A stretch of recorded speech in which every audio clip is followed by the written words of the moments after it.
Se aqui é o centro do comando, é para cá que eu tinha que vir. Então, prazer receber o pessoal daqui e os de fora. Bem lembrado, né, Bruno? É para cá, aqui que é o lugar. E antes de começar, eu gostaria de fazer uma homenagem ao nosso querido Edilberto Cardoso de Almeida. Palma para ele.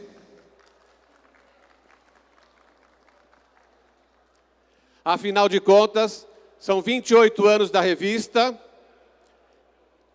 Aqui é a revista número 1, o nosso primeiro anúncio. Dá para ver que o telefone tinha 6 dígitos apenas. Obviamente não era celular.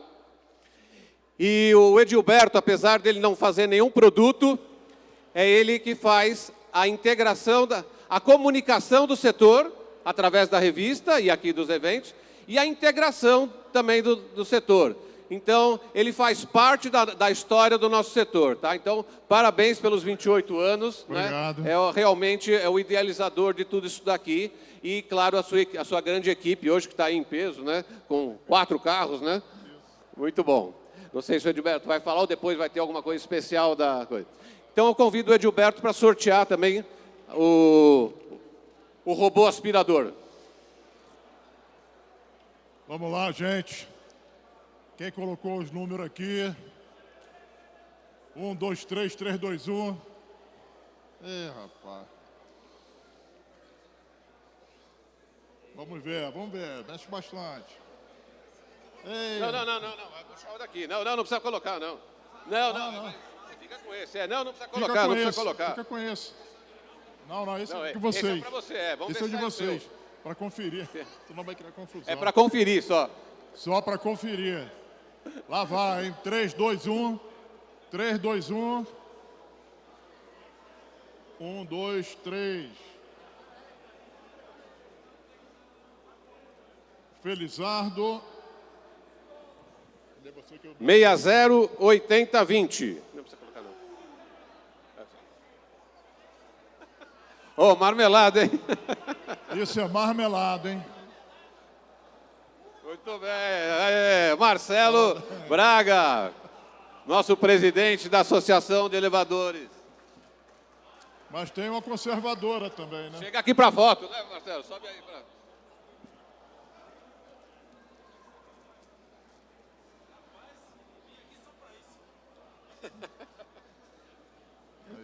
Cadê? Quem vai tirar foto? Aí, o pessoal está tirando aí. Tá tirando, tá filmando. Tira a foto aí, meu. Aí. Parabéns, Marcelo. Obrigado. Olha, aproveitem a palestra do Fábio. A gente já viu outras aí, sempre inovando. Edilberto, parabéns. A Abel está aqui e vocês são precursores para a Abel estar aqui e podendo trazer isso para as pessoas que não conhecem, né? E como eu falei em outros eventos, saiam da Matrix. Beleza. Então, vamos lá.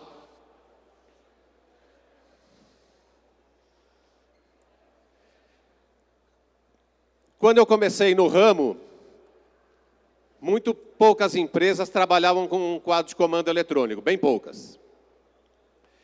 Na verdade, também, quando vendia um elevador novo, era com uma máquina usada, já que não tinha também máquinas. E antes de ter quadro de comando eletrônico, não fazia sentido ter modernização de elevadores, porque se você trocasse o quadro de comando por um quadro a relé, praticamente não agregava nenhuma função. Então, não tinha sentido falar em modernização. E hoje... Pode mudar, por favor? Então, você não tinha sentido. Não mudava nada. E hoje... Vamos mudar, né? Dos 3 principais setores que a gente tem, fabricação, modernização e manutenção, a modernização é o único que é liderado pelas empresas de pequeno e médio porte. Então, é uma satisfação, porque aqui é uma feira voltada principalmente para as empresas de pequeno e médio porte.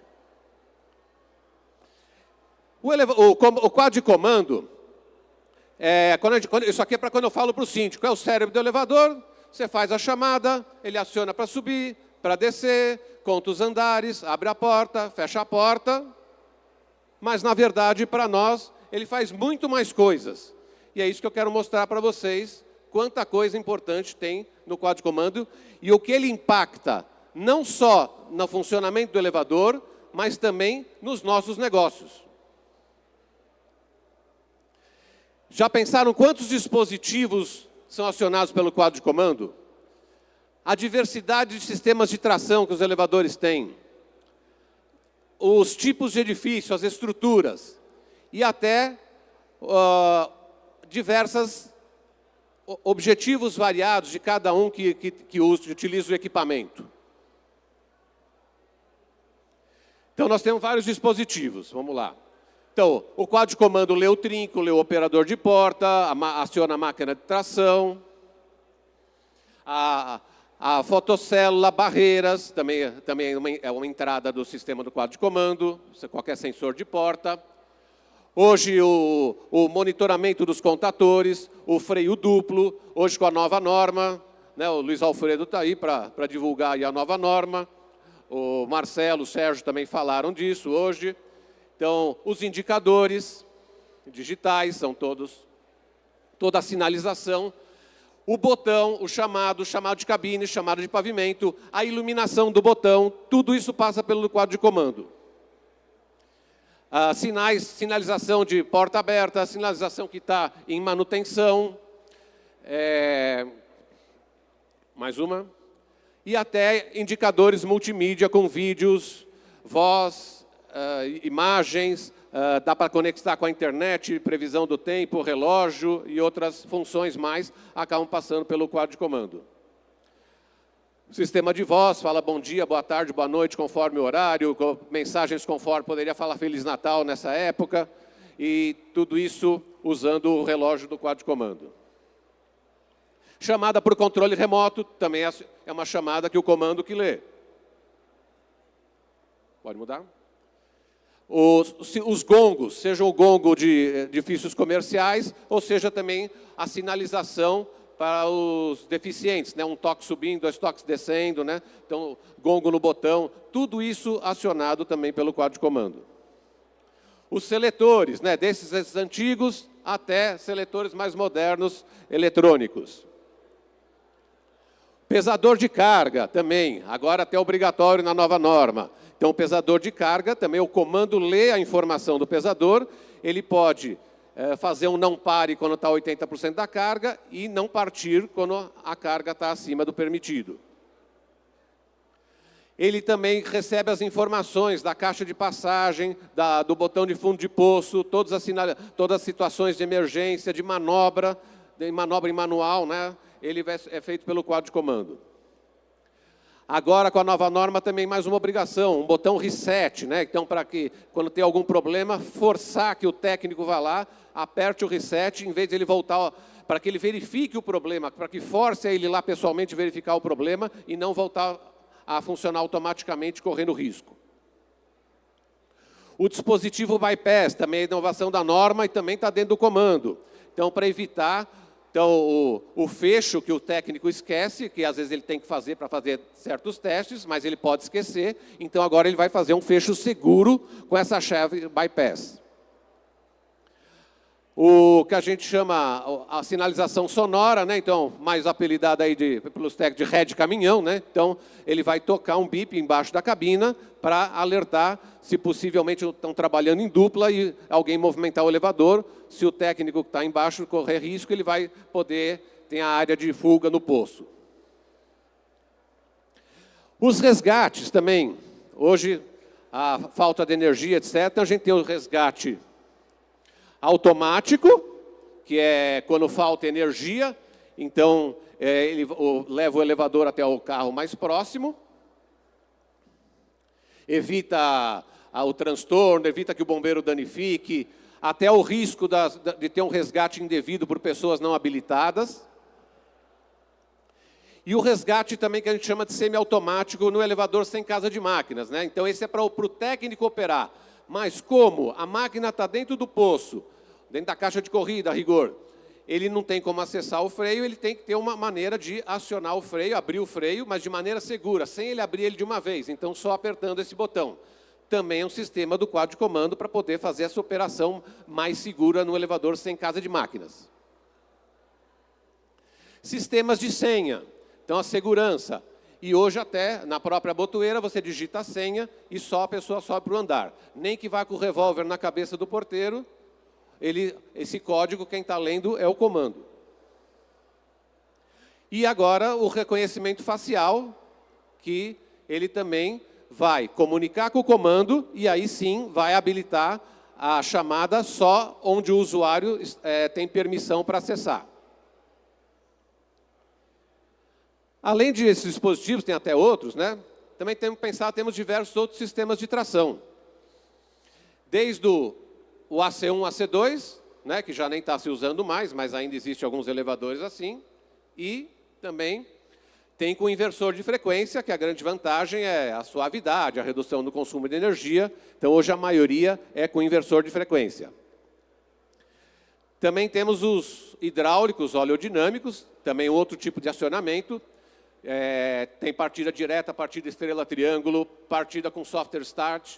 Então, tudo isso no hidráulico e também com inversor. Temos ainda comandos com um elevador corrente contínua, né? Então, elimina o gerador e pode colocar um conversor estático e atender também, acionar motores de corrente contínua. Então, aqui Brasília mesmo, acho que quando fez a esplanada dos ministérios, era tudo corrente contínua, que era a única maneira de fazer um elevador com controle de velocidade. Como ainda tem máquinas muito grandes, eles também têm a solução para acionar motores de corrente contínua.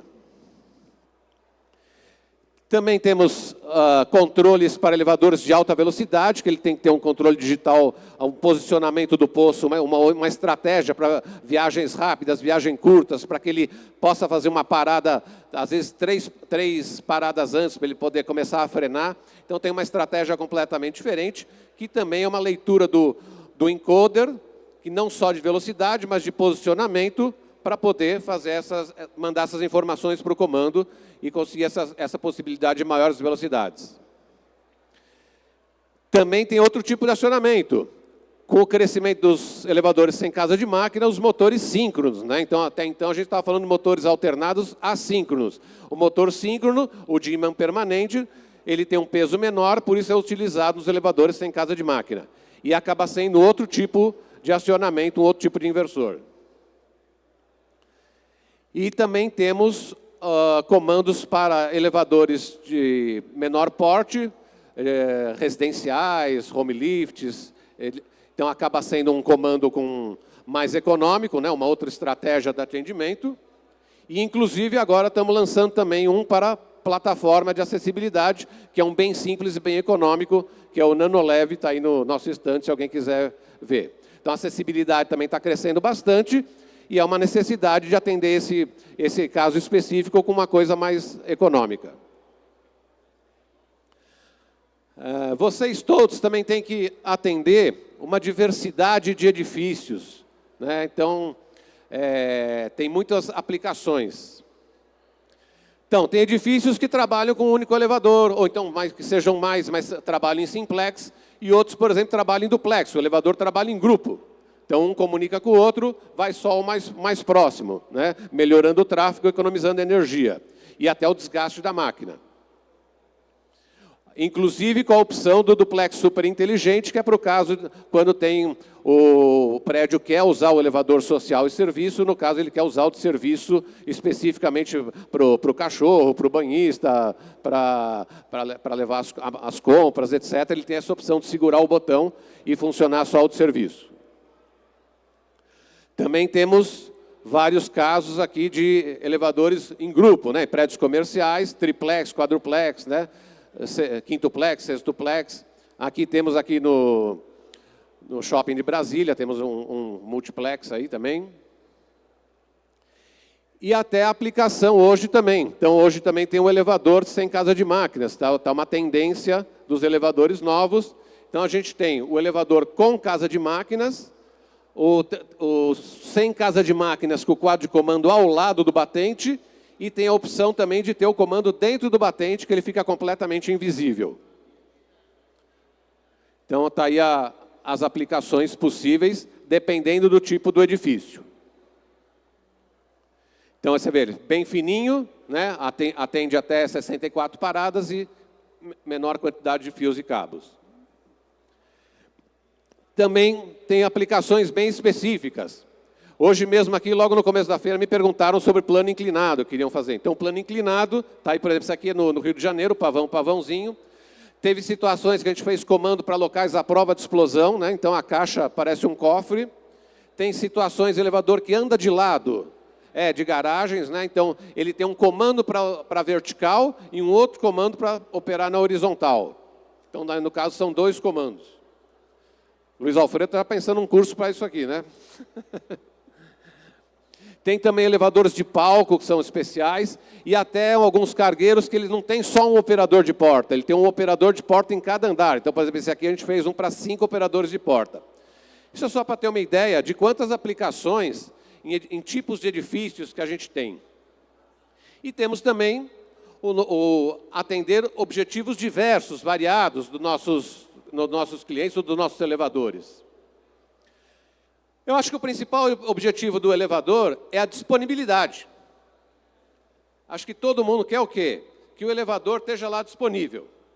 Então, não está tanto falando em equipamento. Tanto é que a nossa empresa hoje, apesar de desenvolver tecnologia, eu diria que ela não é uma empresa só de tecnologia. A Infolab hoje é uma empresa de tecnologia e serviços.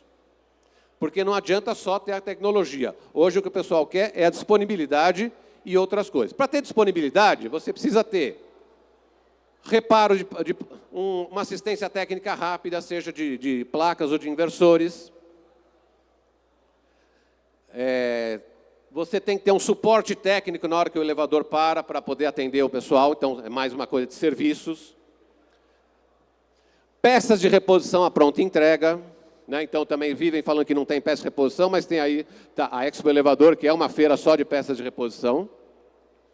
Treinamento, então hoje, cada vez mais a parte de treinamento, né? Então não adianta a gente ter tecnologia e não ter técnicos que saibam. E também precisamos ter vendedores que saibam vender essa tecnologia, né? Então está aí a Kátia, com o canal divulgando aí, formando também vendedores, que é uma demanda das empresas para poder alavancar as vendas. A assistência técnica tem que ser permanente, o elevador dura muito tempo. Então, hoje a gente tem o circuito elétrico desde o comando número 1, há mais de 33 anos, reposição de peças para os mais antigos, e o suporte técnico é eternamente gratuito, né? Então, até hoje, o pessoal liga e é gratuito. Ter qualidade, a gente é reconhecido em qualidade ISO 9000 desde 97, então qualidade obviamente precisa. E sistema de qualidade ISO 9000, como eu estou falando em serviço, ele não é só do produto, é pelo contrário, de todos os processos, inclusive até a cobrança. Se mandar uma cobrança errada, é uma insatisfação do cliente. Se o equipamento for perfeito, mas o cara, em vez de mandar 10, mandou 9, você também não fica satisfeito, um erro de embalagem, né? Então, todos os processos da ISO 9000 que mexem com a satisfação do cliente são avaliados. A facilidade de instalação, a redução do número de fios e cabos também é uma demanda crescente. Então, os fios e cabos, o cobra cada vez mais caro e a mão de obra também cada vez mais cara. A facilidade de programação. A facilidade de diagnóstico, então chegar no prédio, já conectar um celular, por exemplo, não precisa nem conectar, ele já é Bluetooth, conecta e já vai ver o que ocorreu, com o registro das 100 últimas falhas. Ou seja, até problemas intermitentes dá para a gente descobrir. A gente, diferente de algumas empresas, então a diferencial é que muita gente está cansado das grandes multinacionais, por quê? Porque eles fazem um material, é exclusivo deles. Os nossos a gente publica e deixa aberto para as empresas. Então o prédio tem que ver isso quando vai escolher o equipamento. Ele só treina o técnico dele, da manutenção, ou ele treina técnico de todas as empresas. Isso quer dizer que ele só vai querer que a manutenção seja só com ele. Ele só vende peças para as empresas dele, ou vende peça para todas as empresas que você consegue encontrar. Então, essa abertura é um diferencial aí hoje, cada vez mais. Ninguém mais quer um celular bloqueado, como se vendia antigamente. As informações estão claras, inclusive também já abrindo perspectiva. Já tem o orímetro, quanto tempo e quantas manobras fez. Então, abre caminho para manutenção preditiva, né? Aquela que a gente já faz no carro, que a gente vai lá e troca antes de dar o defeito. Então, você troca o amortecedor com 30 mil quilômetros, você troca o óleo com 10 mil quilômetros, né? Então, você pode já fazer a manutenção preditiva. A economia de energia, então, cada vez mais caro, tivemos até com bandeira vermelha recentemente, e as maneiras de economizar energia passam também pelo quadro de comando.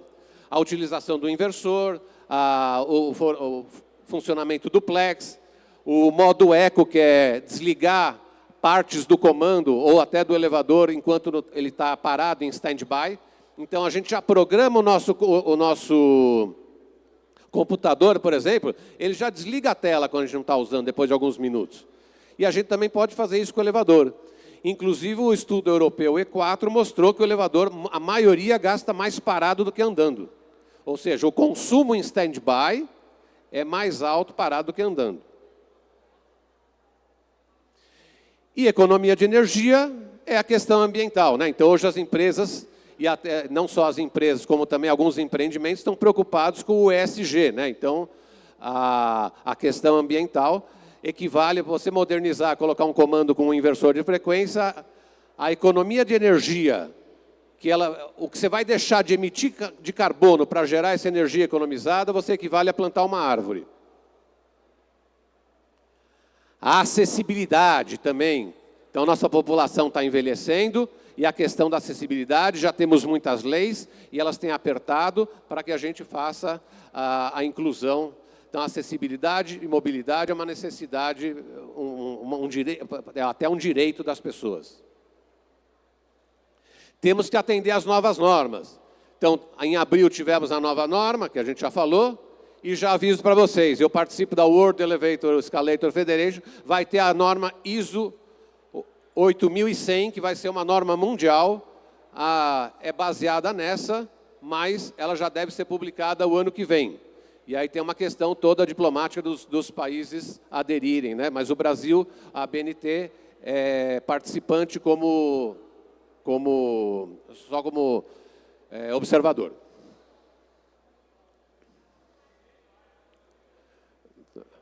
Vamos lá. E por que a gente tem que seguir essas normas? Porque, infelizmente, falou em elevador, uma das principais coisas que a gente tem que atender é segurança. Então, falou em elevador, o objetivo, além do funcionamento, é segurança. Seja do usuário, né, que inclusive estamos tendo, infelizmente, um recorde de acidentes. Vamos ter um painel bacana aí no final do último painel aqui do evento, né, com 3 grandes engenheiros aí da ABNT que vão falar aqui. Mas, infelizmente, tanto com técnicos como com usuários tem acontecido. E agora, já a parte mais moderna, que é a conectividade do comando. O comando ficou eletrônico e hoje o importante é a conectividade. Então, a gente tem conectividade Bluetooth, para o técnico já fazer esse diagnóstico, programação com o telefone celular, quando ele está próximo, e o Wi-Fi, para que dá a possibilidade de você conectar à internet e acessar o seu elevador de qualquer lugar. Então, por exemplo, o mundo mudou. Dá para ver aí que antes ninguém tinha celular, hoje com certeza todo mundo tem um celular aí na mão. E isso aí também reflete no nosso técnico, que também tem um celular na mão e também vai usar essa ferramenta, vai ser a mais importante, né? Tá certo que já é, até porque ele usa o grupo do WhatsApp para pegar a dica com os colegas, né? Então já tem que usar essa ferramenta. Então a gente tem, e no elevador sem casa de máquinas, também é importante que essa conexão da ORM no celular, ela também programa o inversor, porque o inversor está lá dentro do poço também. Então você acessa de fora os parâmetros da placa e do inversor, podendo fazer mais fácil o diagnóstico e manutenção do elevador sem casa de máquinas. A conectividade com o robô, que eu mostrei na outra lift, né? Então, já temos robôs de delivery, né? Esse aí é na sede do iFood, né? Tem um comando Infolev lá, que conecta com o robô e ele faz a chamada, tanto de pavimento como de cabine, e vai fazer uma entrega num hotel ou mesmo num prédio. Então, a hora que você conecta na internet, você abre uma perspectiva muito grande. Você joga as informações para a nuvem, né? Então, ele coleta os dados de tudo que acontece. Esses dados, se a gente coletar mais dados, nós estamos preparando para manipular esses dados até com a inteligência artificial, né? E aí a gente ter mais conclusões sobre a manutenção ou mesmo projetos de equipamentos novos. Mas a gente vai primeiro ter que coletar esses dados, ou seja, a gente vai primeiro conectar os elevadores à internet, coletar os dados para daí a gente poder trabalhar esses dados. Baseado nesses dados, nós vamos ter várias oportunidades e também avaliar também desempenhos e outras estatísticas. Então, hoje a gente já faz o gerenciamento dos elevadores, gráfico de falha do mês, falhas e eventos, pode opcionalmente dar acesso para síndicos. Então, o síndico vai ver quanto tempo o elevador dele ficou disponível, o síndico vai ver quanto... Pode até ser avisado que alguém segurou a porta, pode avisar quando o elevador parou, então tem essa possibilidade também. O elevador, muitas vezes o pessoal compara com um carro, né? Às vezes é uma comparação meio injusta, porque, afinal de contas, a escala de produção do automóvel é muito maior. Então, na Espanha, que tem muito mais elevadores que no Brasil, é na proporção de 1 para 100. Ou seja, e no Brasil é de 1 para 200. Isso tanto falando em elevadores novos, como no parque instalados. Tá? Então, a gente tem 110 milhões, uma frota de 110 milhões de carros e 500 mil elevadores. E também se fabrica 15 mil elevadores versus 3 milhões de carros. Então, não é um comparativo justo. Mas, mesmo assim, olha quanto a gente já evoluiu. E o carro mesmo, ele está querendo... Hoje o carro quer ser o quê? Ele quer ser elétrico, quer ser autônomo. Quem de vocês tem coragem de pegar um carro autônomo? Se vier um Uber aqui, um carro autônomo. Tá. Então, saibam, temos relatos aí, dá para buscar na internet, que na década de 40, então nossos avós também não pegavam um elevador sem ascensorista. Hoje quase não tem. Mas na década de 40, uma greve de ascensoristas parou Nova York, porque era totalmente dependente de ascensorista. E lá os prédios são altos. Então, olha a que ponto chegar. Agora, hoje, ninguém tem medo de pegar um elevador, porque graças à evolução, né, então, ele já tem um cérebro eletrônico. Então, hoje, apesar da escala ser muito mais baixa, o elevador já é autônomo, já é elétrico e já é compartilhado. Então, seja qual for a solução, a evolução tecnológica vai passar pelo quadro de comando. Obrigado aí para todos. Se tiverem perguntas,